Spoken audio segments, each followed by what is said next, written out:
In this session, we're going to talk about how to actually write your own OKRs. There's one thing to know about what a good OKR looks like, but actually writing them yourself can be a whole different story. So we've created an OKR Canvas, which gives you some structure to creating your own OKRs. This canvas is publicly available on the Miroverse, so as long as you have access to Miro, you'll be able to find it and use it. Check out the link below to go directly to it. The canvas is designed so the whole team can work together at the same time to create the OKRs. The canvas has a step-by-step guide which tells you how to work through the process as a team, and that's what we're going to walk through now. So the canvas is set up into three parts. You've got idea generation and brainstorming first, then you've got prioritize our activity, then you've got create your OKR. So we're going to start with the idea generation and brainstorming. The point of this section is just to get as many ideas out on the table as possible. You don't need to be restricted about what you put forward. You don't need to be thinking about outcomes and outputs and things like that at this point. Just try and get as many ideas down there as possible. We've got 4 questions to ask the team to just try and get as many ideas out. The first question we ask is, what challenges do we need to solve in the next OKR cycle? So hopefully you've got all of your team working on this board together, and then you can give everybody the chance to take a few of these sticky notes and add some of their thoughts.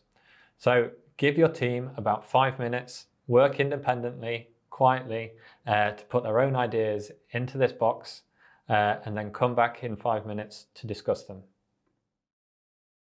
So I'm going to take you through an example. This is an example I've made up. This is an example management consultancy that's trying to write its OKRs. So you can see that the team here has come up with a few different ideas. So such things such as when it comes to challenges, slow turnaround of proposals, not getting enough organic leads, not enough new leads. Sounds like 2 people have sought similar things there. Speed, SEO, all challenges that they might want to focus on in the next OKR cycle. The next thing we need to do is we want to get rid of all the duplicates. So we do what we call this cluster or affinity mapping. So that's when we go through all the points that people have raised and make sure everyone understands them, and then just remove any that are duplicates. All the final ones we're going to add into this box at the bottom.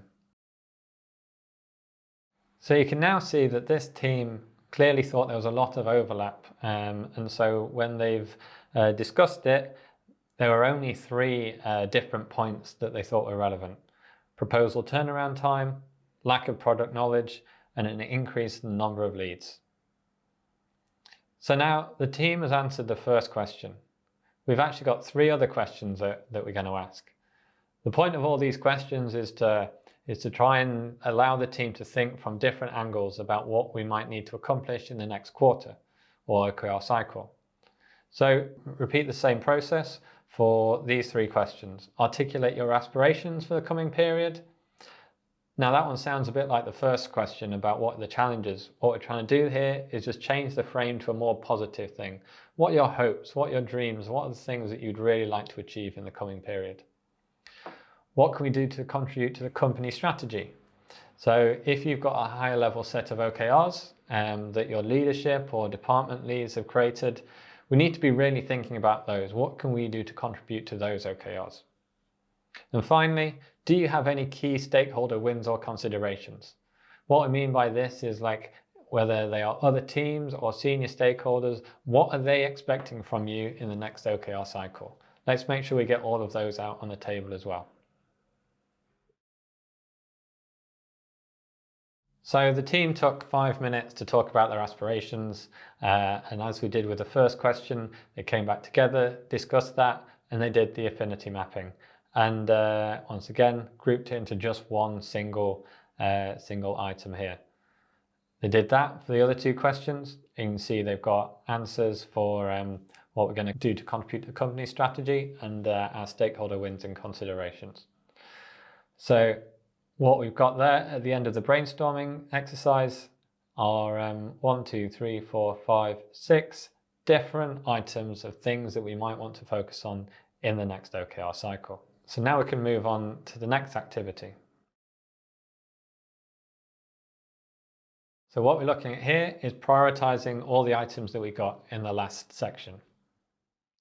You can see we've got this wheel. In this wheel, you separate into three circles. You've got the high, the medium, and the lower priority. We've also separated this wheel into quadrants, and they relate to the 4 questions we had in the previous section. The size of these circles are really intentional.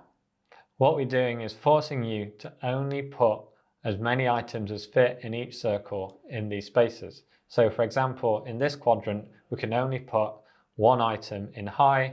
You can probably only fit 3 maybe in medium maximum, and you can fit quite a few more in the lower priority.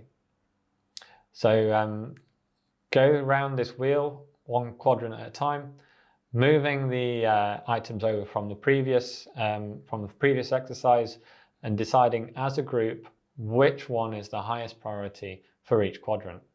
So let's have a look what this team did. So you can see with this team, the biggest discussion was probably about the challenges. They had 2 in medium and 1 in high, but the diagram forced them to only pick one of them as highest priority, and they put the other 2 in medium. With respect to all the items they had in the other quadrants, they obviously thought none of them were actually quite as high as increased number of leads. So they put some in medium and some in low.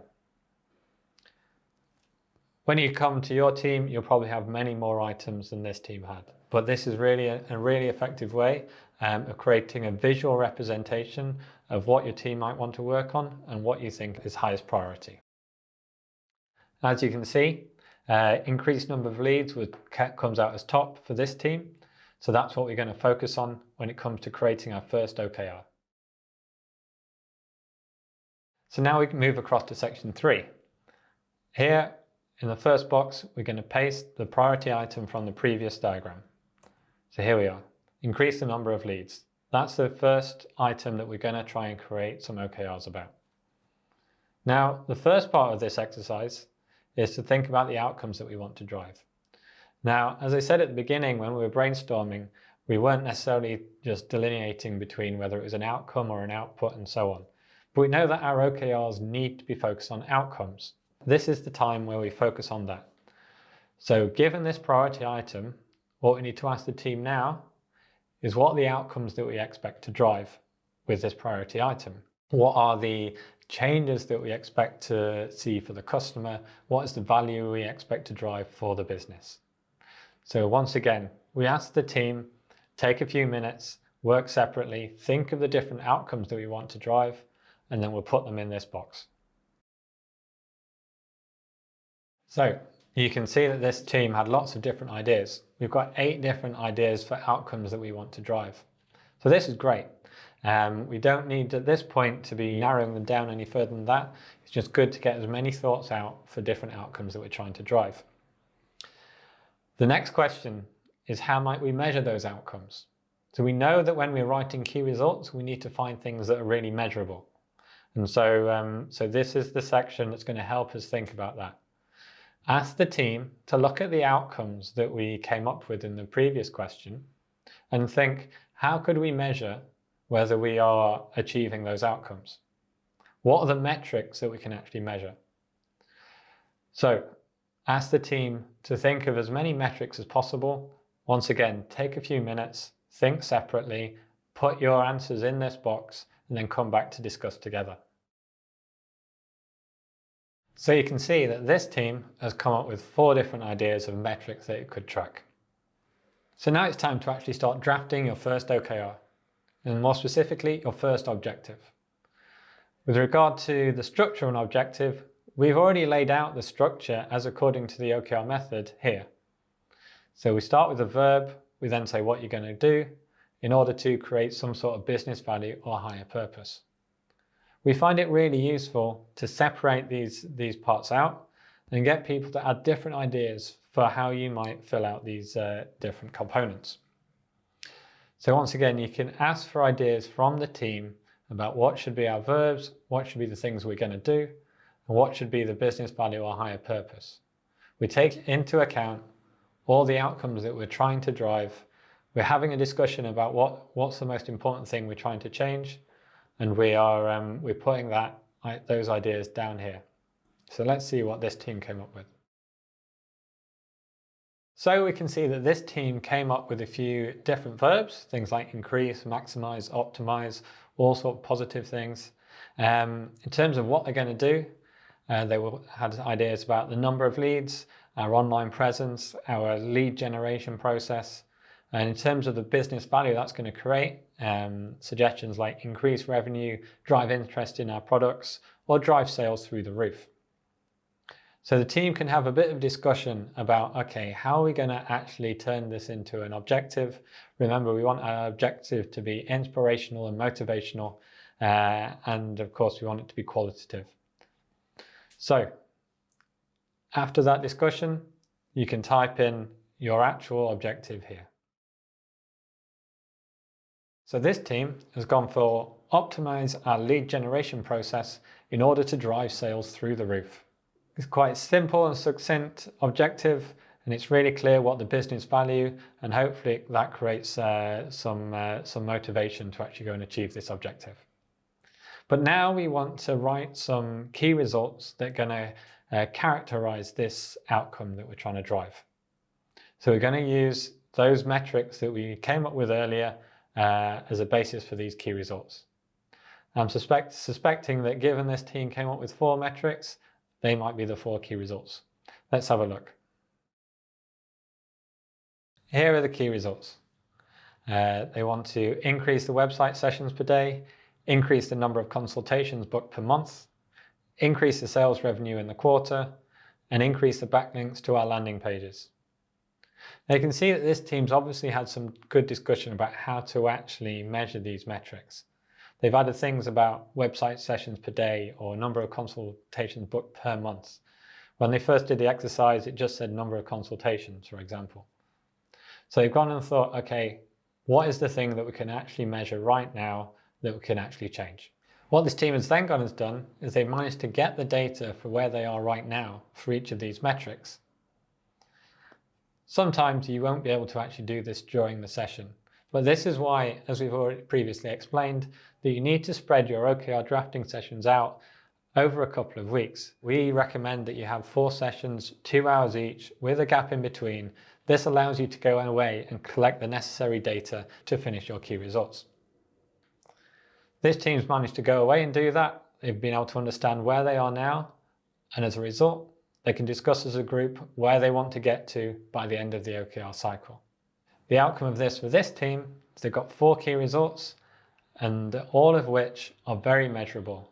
They know where they are now, they know where they're going to get to, and therefore it's going to be really clear whether they've succeeded with this OKR. So that's how to use the OKR Canvas. The only final thing to think about is how many OKRs do you actually want to create? You definitely don't want to create OKRs for every idea that the team had right at the beginning. As we've said before, you may only want to have 1 OKR to create real focus in your team. But often you'll create 2 or 3 OKRs, or even more. You'll have to decide for yourself what makes most sense each cycle. You need to find a balance between giving the team focus and ensuring the team is aiming high. I hope you find that helpful when you are creating your own OKRs. Remember to click the heart button on the Miroverse if you find it useful. Thank you.